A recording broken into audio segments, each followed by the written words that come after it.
The positions of the floor joists are determined by a number of factors, including the unsupported span, the depth of the joists, and the floor covering.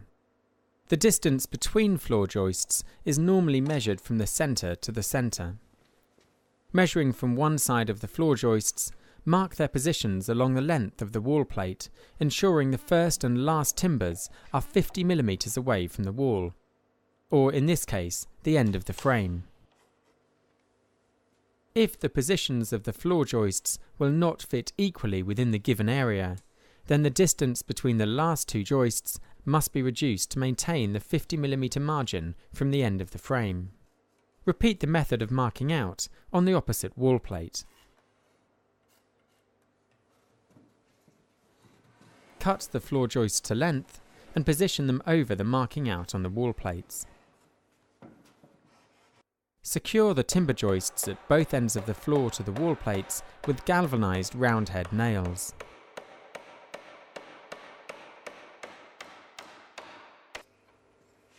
Place small blocks of timber on the two outer joists and stretch a string line over the top of them.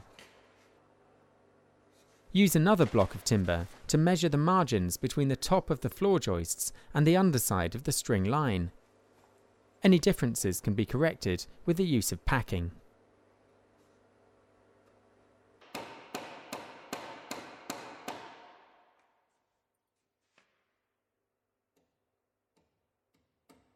Divide the total length of one floor joist by 4, providing the distances required between the strutting.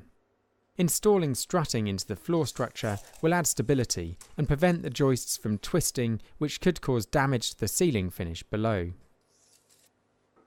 Mark the positions of the strutting on the top edge on the two outer joists before stretching a chalk line between them to create straight lines across the remaining joists.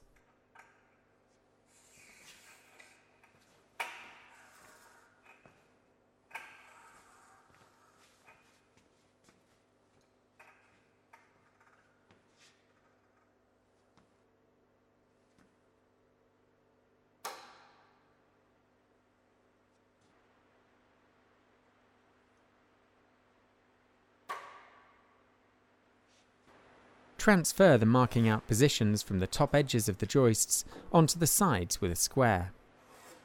Use a combination square to mark approximately 5 mm from the top and bottom edges along the marking outlines on the sides of the joists.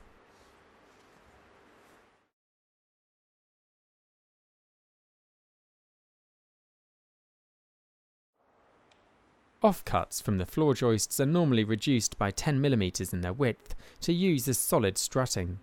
They are then simply cut to the same length as the distance between the floor joists and positioned either side of the marking outline, bridging across the top of the joists.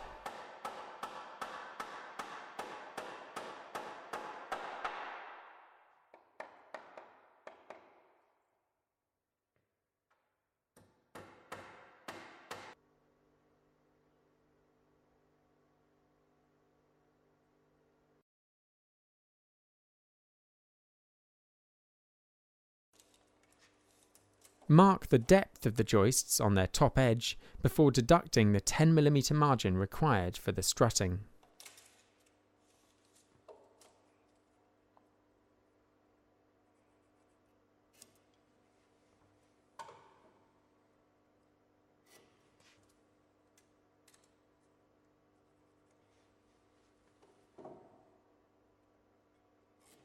Align a length of the herringbone strutting with the top and bottom marking outlines and mark a pencil line along the underside at both ends.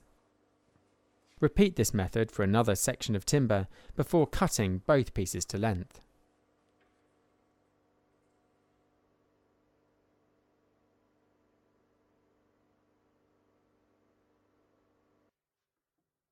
Make a shallow saw cut in each end of the strutting to enable a fixing to be inserted without the risk of splitting during or after fixing.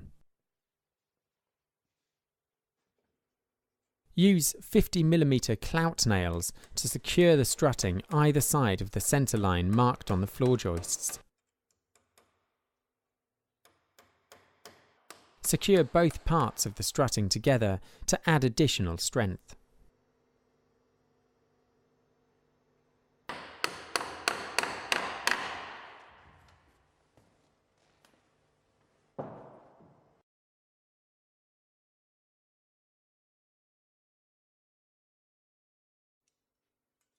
Proprietary strutting is commonly used in industry these days because it's simple to install and yet very effective.